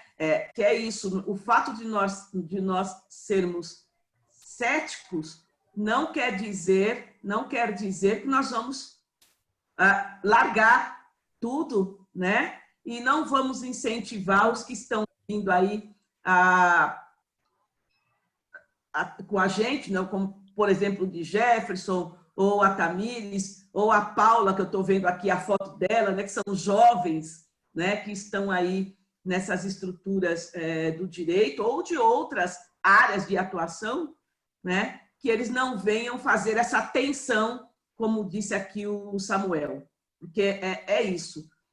Se nós não estivermos nesses espaços tensionando, né, impulsionando essas novas reflexões, a gente não vai mudar essas estruturas. Eu acho que é um pouco isso. Desculpa aí, muito, viu? Imagina. Perfeito, doutora. É o famoso pessimismo da vontade, né, e otimismo na ação. Né? Eu acho que é isso. A doutora Cláudia Luna, o doutor Jefferson, querem comentar alguma coisa, doutor Samuel? Então, eu posso falar só pegando dois ganchinhos com uma coisa rápida, né? Que fizeram um comentário aí. Eu peguei dois temas aqui, né? Direito penal e esperança, né? Então, trazer dois fatos históricos interessantes, né? A primeira aplicação da lei, né? Eu gosto de dar uma pesquisada nas primeiras aplicações da lei, né? Porque eu acho que ali dá para se pegar o inconsciente, né? Porque o inconsciente é aquilo que não tem escapatória, né? Por exemplo, a lei Afonso Arinos, né? Quando a gente pega a primeira aplicação dela, ela se deu, digamos assim, para prejudicar uma pessoa negra, né? Que foi o Otelino, né? Ele gravou, né, a fala de um diretor, né, onde ele não foi contratado pelo fato dele ser negro, né? E aí, o que aconteceu, né? Em tese, deveria ter aplicação da lei, mas o que aconteceu? O próprio Afonso Arinos, que era amigo do diretor, fez uma declaração dizendo, olha, ele não é racista, né? Então é interessante a gente analisar como, de certa forma, aqui que se presta determinadas formas do direito, principalmente quando se trata de sistema punitivo, né? E aqui a gente pode olhar não só para o Brasil, mas quando a gente olha também para o mundo, por exemplo, na Alemanha, né? De certa forma, o judiciário alemão ele tem uma certa culpa em relação a Hitler, né? Tem um livro chamado Juristas do Horror que ele diz que o judiciário poderia ter evitado a existência do Hitler, porque quando ele deu o golpe da cervejaria, Hitler deveria ser expulso, porque ele era austríaco, e a pena era de expulsão do país. Mas como naquele momento havia um interesse, já que a oligarquia apoiava o projeto dele, o que eles fizeram? Deram um drible hermenêutico, né, na letra da lei e disseram que a vontade do Führer, então por isso ele não foi expulso, e, consequentemente ele permaneceu na Alemanha e a gente viu o que aconteceu aí. Então quando a gente olha para a história, próprio 1964, quando a gente olha o golpe também, de certa forma, né, tanto lá quanto aqui, a gente sempre teve a participação do judiciário lá, 64 de forma, digamos assim, atrás, né, com os militares na frente, o judiciário atrás, né, e aqui agora, em relação a Dilma, o contrário, né, a gente teve o judiciário na frente, com os militares atrás. Então, o judiciário, de certa forma, ele está sempre, né, aí mantendo, né, essas expectativas do mercado. Mas e aí onde é que entra a esperança, né? Eu vou até falar uma coisa aqui que eu não sei se vocês concordam ou não, mas eu acho que a esperança eu tenho por conta de uma palavra chamada deseducação. Eu acho que o grande problema, na verdade, foi a educação, no sentido que a educação que a gente tem, ou melhor, que nós tivemos, é uma educação que contribui para a manutenção do que está aí, né? Então, eu tenho esperança por quê? Porque eu vejo, principalmente hoje, o nosso povo, né, eu lembrei aqui de uma palavra que foi utilizada aí, apagamento, né? Apagamento me remeteu ao epistemicídio, né? Então, por isso que eu tenho, de certa forma, esperança, né? Principalmente, por exemplo, eu vou dar um exemplo aqui, a gente fala muito de Paulo Freire, mas talvez Paulo Freire não tivesse existido se uma pessoa como Amílcar Cabral, que foi uma das grandes inspirações dele, não tivesse existido. E o que se fala sobre Amílcar Cabral? Que, para mim, modéstia à parte, é o maior de todos, né? Eu tenho Amílcar Cabral como a maior inspiração. O que se fala? Mesmo, por exemplo, fui conhecer Amílcar Cabral depois, no mestrado, sabe? Assim, depois. Então, eu acho que essas... o maior advogado do Brasil, Luiz Gama, Esperança Garcia. Então, eu acho que esse processo de deseducação, e por deseducação eu digo aqui como, né, o livro do Carter Woodson, que é essa possibilidade de que a gente traga, né, uma hermenêutica nossa, né, como diz lá o Adilson Moreira, uma hermenêutica negra. Então, por isso, de certa forma, eu tenho esperança, sim. Eu acho que está vindo uma potência muito grande, possibilitada por vocês, e nesse sentido, baseado nesse novo processo de educação aí, eu tenho muita esperança, sim.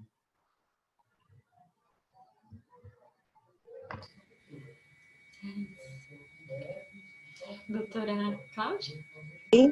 Bom, também estou aí nessa dualidade entre o pessimismo e a esperança, mas eu acho que a minha esperança, ela vai muito ao encontro da presença dessa nova intelectualidade negra, desses corpos negros ocupando esses espaços nesse sistema de justiça e trazendo novas lógicas ao questionar esse poder também. Eu acho que existem duas situações: esse tensionamento vindo de fora e esses corpos negros que anteriormente eram considerados, que são subalternizados, entrando nesse sistema de justiça e traçando uma nova lógica de entendimento, de conhecimento a partir das suas próprias vivências. Olha o caso do violoncelista.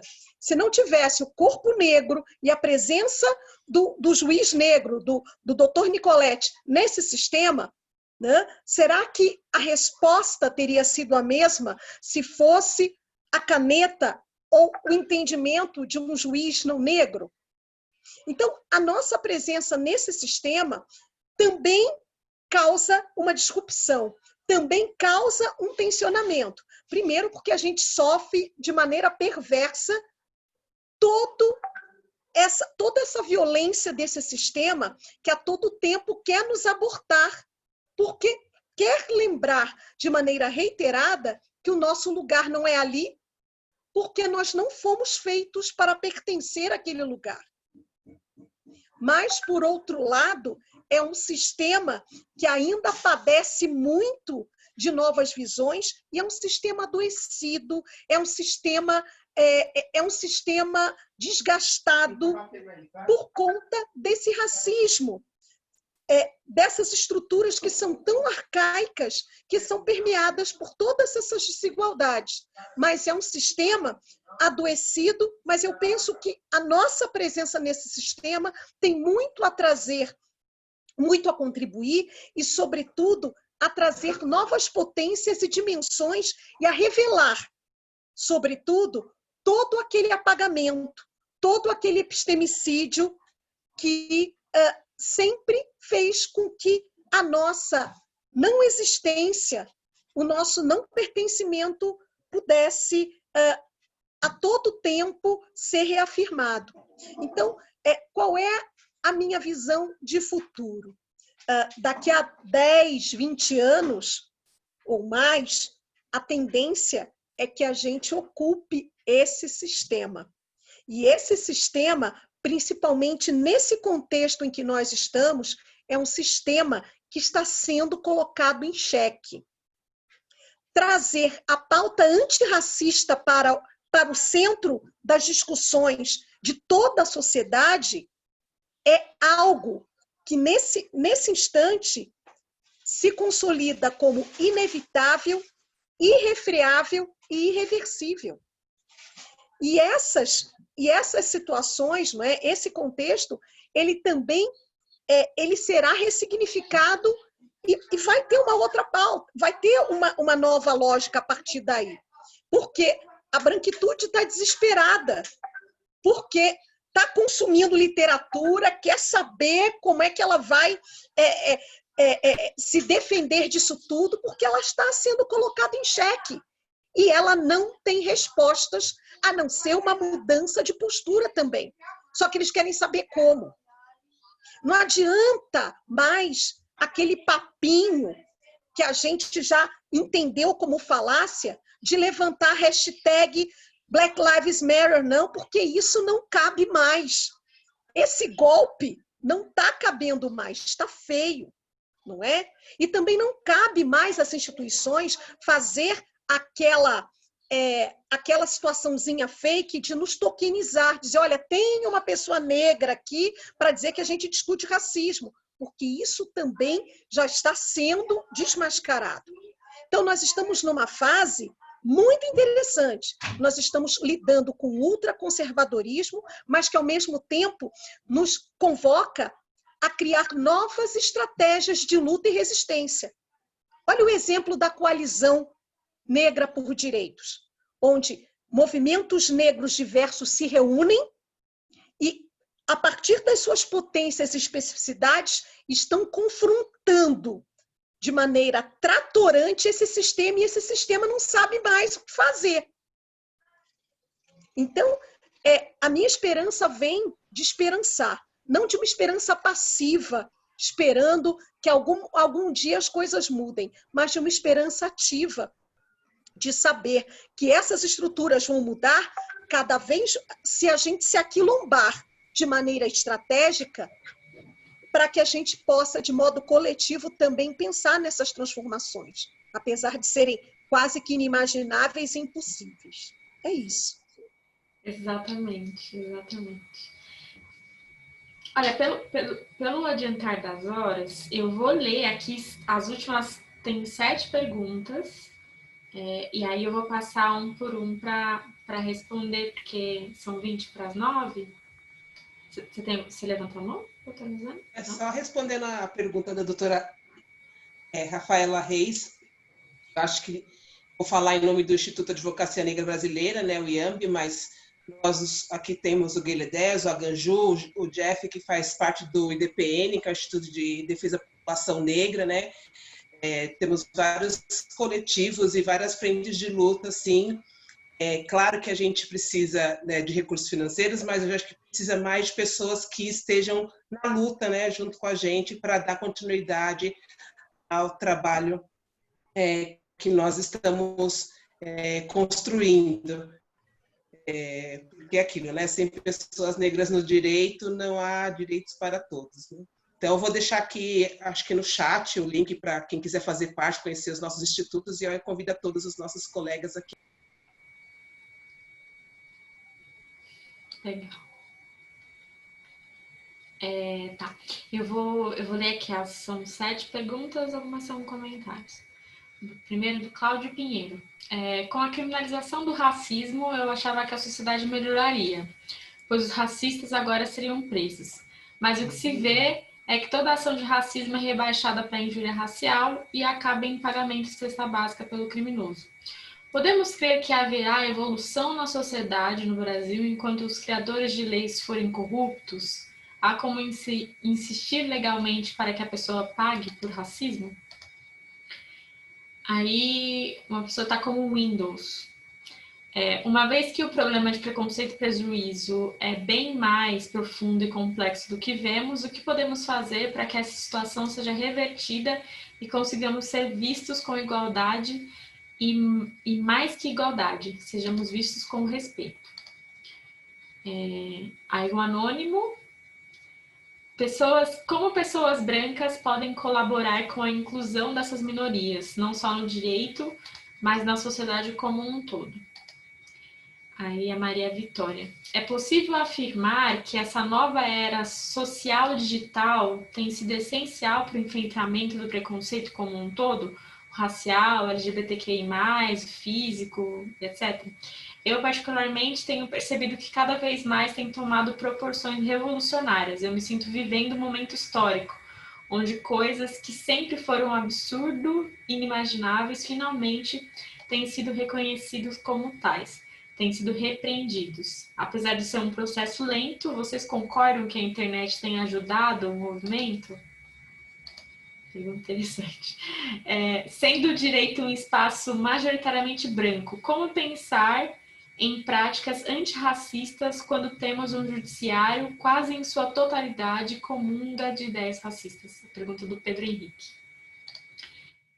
E a Ruth de Souza. Como abordar um tema de mudanças das discriminações para as pessoas que não têm nenhum conhecimento sobre leis ou seus próprios direitos? Creio que, além de ocupar os espaços, devemos abordar esse tema com um grupo que não tem acesso. E, por fim, Walter José Cruz pergunta para o Dr. Samuel: eu quero participar do Aganju, como eu faço? Foram essas as perguntas. Eu vou passar para a resposta.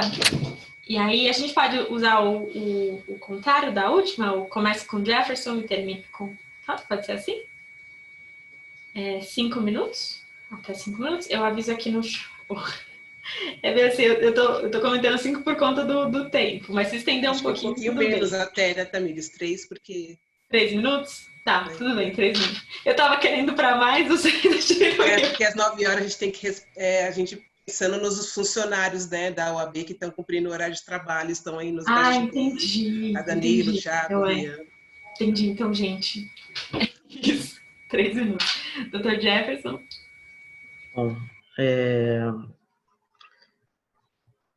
talvez nenhuma pessoa branca viva hoje tem culpa pela escravidão, digamos. Mas todas as pessoas brancas vivas hoje, elas gozam de todos os privilégios que toda a escravidão produziu. De modo que, como diz a minha irmã Valéria, se existe algum bem possível ou qualquer coisa economicamente nesse país, tudo isso decorreu de todos esses anos de escravidão. De modo que qualquer pessoa branca hoje tem a obrigação, ou melhor, o dever de reconhecer seus privilégios e, mais do que isso, lutar contra eles. Então, quando as pessoas perguntam, né, a gente pode, um exemplo simples, doa terra, paga uma faculdade, um mestrado, uma educação, alguma coisa, enfim.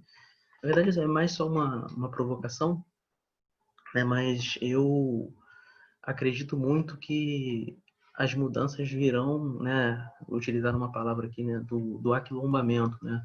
Tem um líder dos Panteras Negras que eu gosto muito, né, ele utilizava uma frase que ele dizia que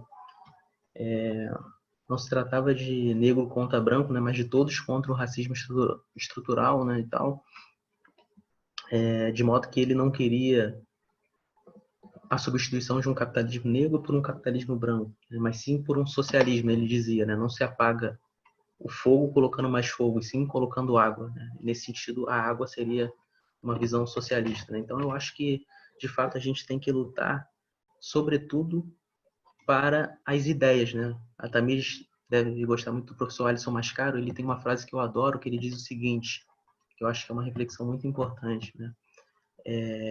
Como é que ele diz? Só quem ganha a batalha das ideias ganha o coração. E quem ganha o coração ganha a guerra. Então, eu acho que a gente tem, de certa forma, que retomar essas determinadas grandes questões, né? Sem medo de falar essas questões relacionadas à luta de classe também, que é fundamental, e a racial, que para mim é mais importante de todas, né? Então, eu finalizo aqui, até porque eu quero ouvir as demais irmãs e irmãos, e é isso. Exatamente. Doutora Cláudia?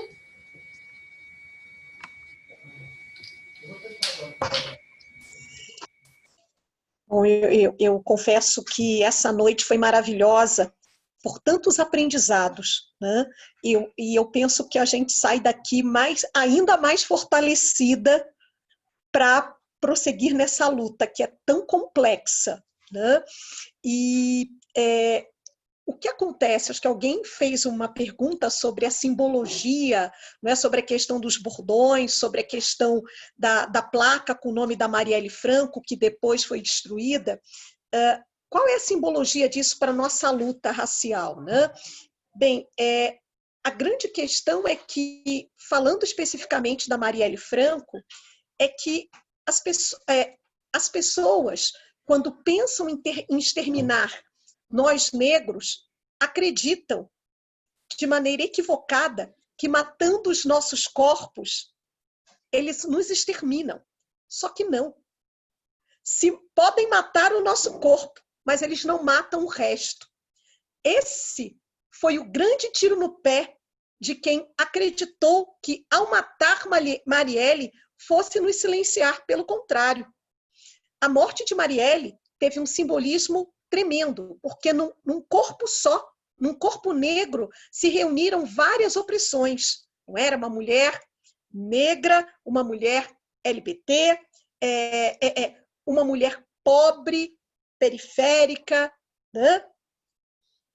Mas quando exterminaram a vida de Marielle, não exterminaram o nosso desejo e a nossa força de continuar lutando.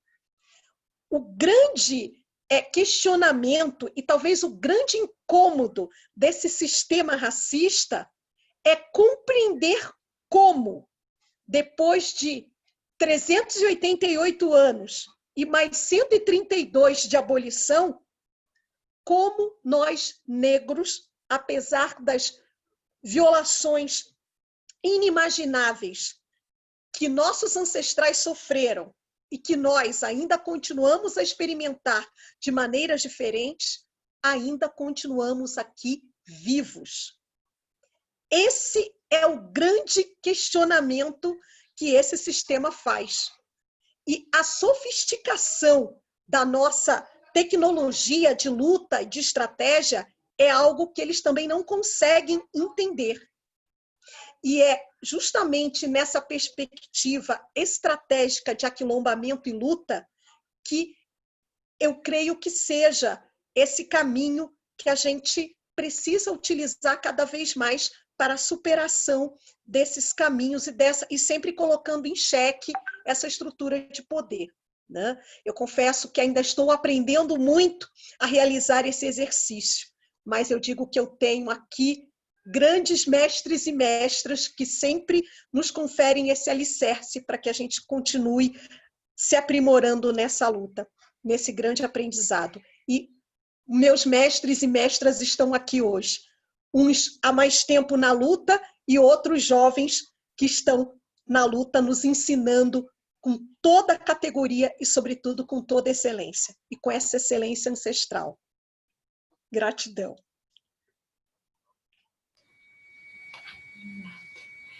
Gente, olha, teve algumas pessoas que mandaram perguntas depois, mas pelo tempo eu não vou conseguir ler, infelizmente. Vou passar agora para a doutora Maria Silvia.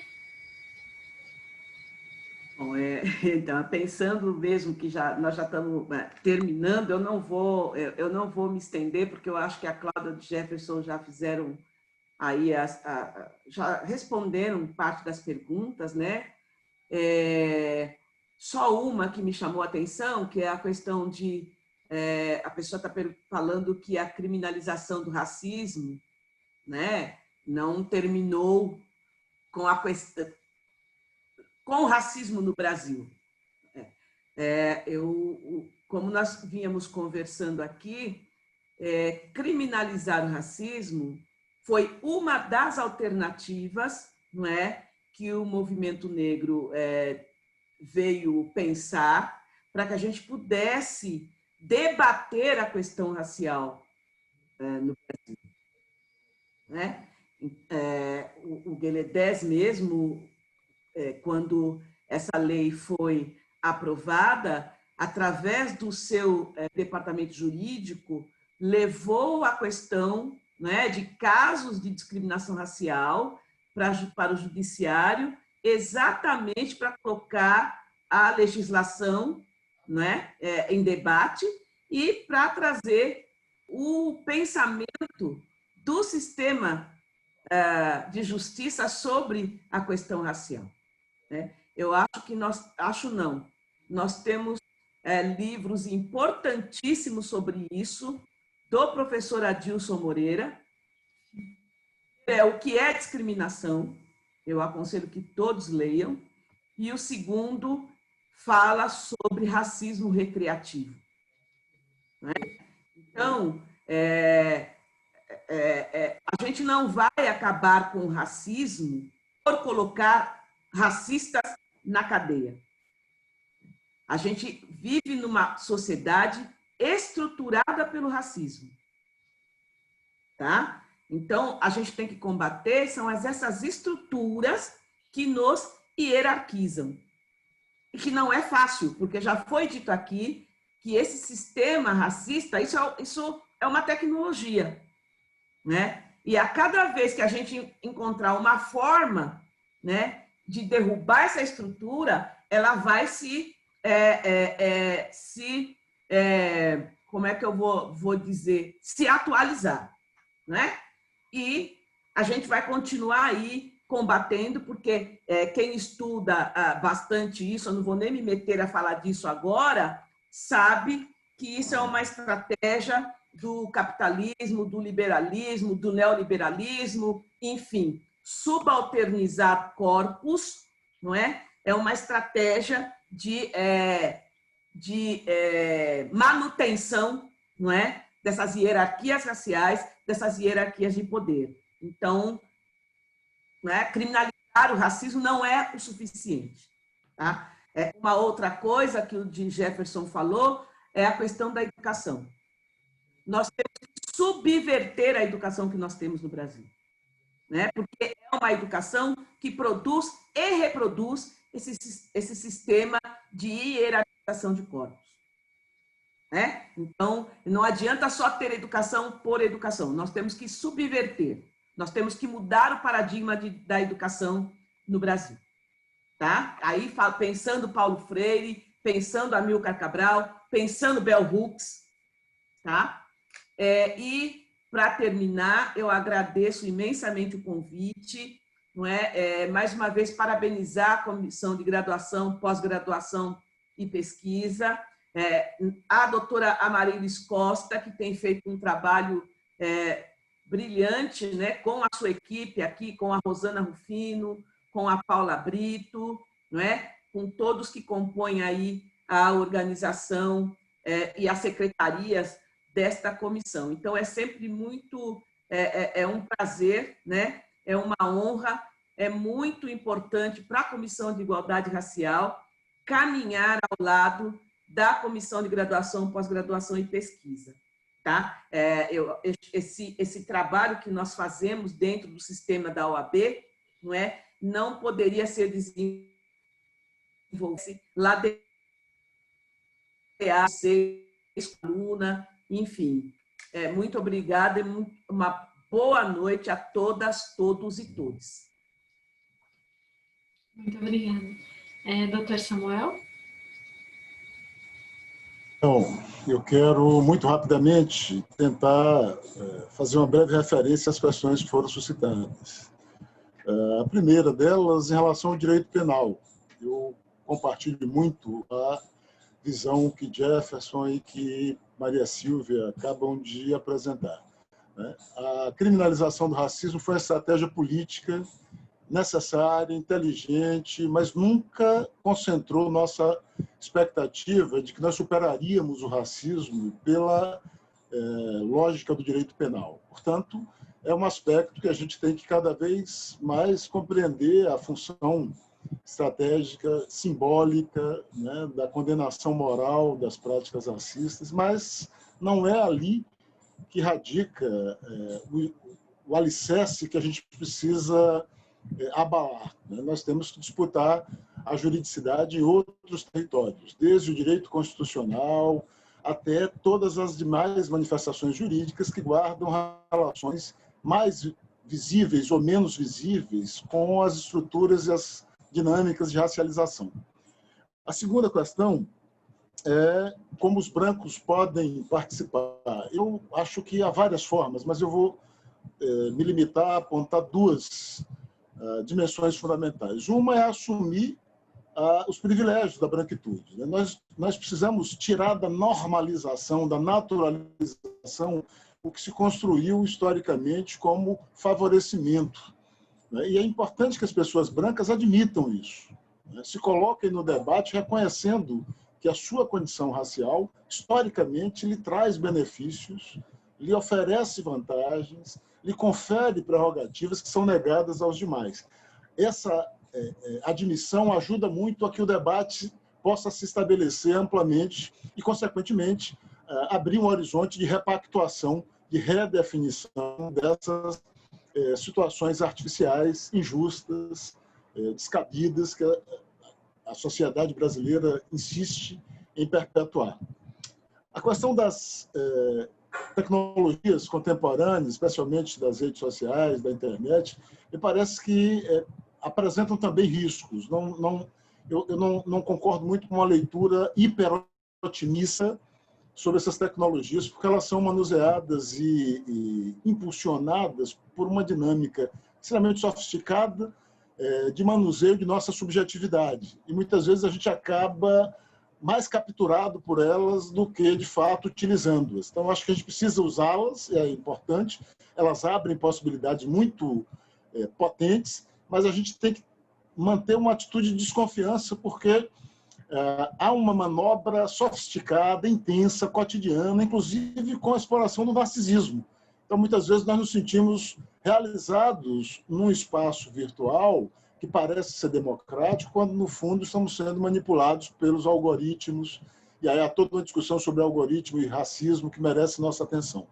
Por fim, eu acho fundamental que nós ocupemos os espaços numa perspectiva contra-hegemônica. Não basta estar nos lugares e assimilar a cultura desses lugares, reproduzir as lógicas desses lugares. É preciso entrar neles e promover deslocamentos. Por fim, as pessoas perguntaram sobre como participar do Aganju. Eu sugiro que façam contato através do meu e-mail, samuelvida@yahoo.com.br. E a gente tem mais tempo para conversar e explicar como, eventualmente, se integrar. Parabéns ao AB São Paulo, parabéns a cada expositor. Foi um prazer imenso ouvi-los, ouvi-las, aprender um pouco mais e que nós possamos dar continuidade a esse debate, fazendo com que ele se institucionalize em todos os espaços onde nós estamos. Um grande abraço. Tamires, parabéns pela mediação. Obrigada. Eu vou passar para a doutora Rosana para encerrar, mas antes disso eu queria agradecer o convite, agradecer a possibilidade de mediar esse diálogo, essa aula, essa verdadeira aula, ainda mais como eu comentei com pessoas que são referências, grandes referências para mim, doutora Maria Silva, doutora Cláudia Luna. Amei conhecer o Jefferson, amei conhecer o doutor Samuel também, Vida. A doutora Rosana eu já tinha conhecido em outras atividades, inclusive do Instituto. Para mim, enfim, uma honra mediar e fazer parte aqui desse debate. Parabéns à comissão da OAB. Eu acho que é fundamental, realmente, isso que a doutora Maria Silva comentou, né, sobre a gente articular as comissões de igualdade racial, a comissão de mulheres, a comissão de diversidade sexual, com a de graduação, pós-graduação em pesquisa, né, e com todas as outras, na realidade, né, porque é isso, quando a gente fala sobre combater essas estruturas discriminatórias, isso necessariamente passa por entender essas pautas como transversais, como estruturais, não como identitárias e caixinhas, né. Somos estrutura, né? E para ser estrutura precisamos estar, né, em todos esses espaços. Então, muito obrigada mesmo. Passo para a doutora Rosana para encerrar o debate. Obrigada, Tamires. Eu quero somente agradecer a cada um de vocês que estiveram aqui conosco, cada um dos nossos convidados, por aceitarem o convite de trazer esse debate tão rico, tão cheio de... tão fundamentado, acho que é inquestionável nossa capacidade intelectual aqui, a importância, essa referência que cada um de nós aqui, para os que estão nos ouvindo. Agradecer à presidenta, a doutora Marilis Costas, presidente da Comissão da Graduação, Pós-Graduação em Pesquisa, por confiar a mim essa coordenadoria de Direito Antidiscriminatório, a Paula Brito, que nos ajudou a convidar cada um de vocês para estar aqui, a doutora Rafaela Reis, que me ajudou a montar esse painel também, junto com as minhas colegas da coordenadoria. Muito obrigada, doutora Maria Silvia, muito obrigada, Tamires, Samuel, Cláudia, Jeff, Paula, foi maravilhoso, excelente ouvir vocês, foi um evento incrível. Agradeço também a equipe da UAB, que está aqui nos bastidores, o Tiago, a Danilo, o Rian, que estarem aqui até agora, e dou por encerrado esse painel. Fiquem bem e até logo. Obrigada.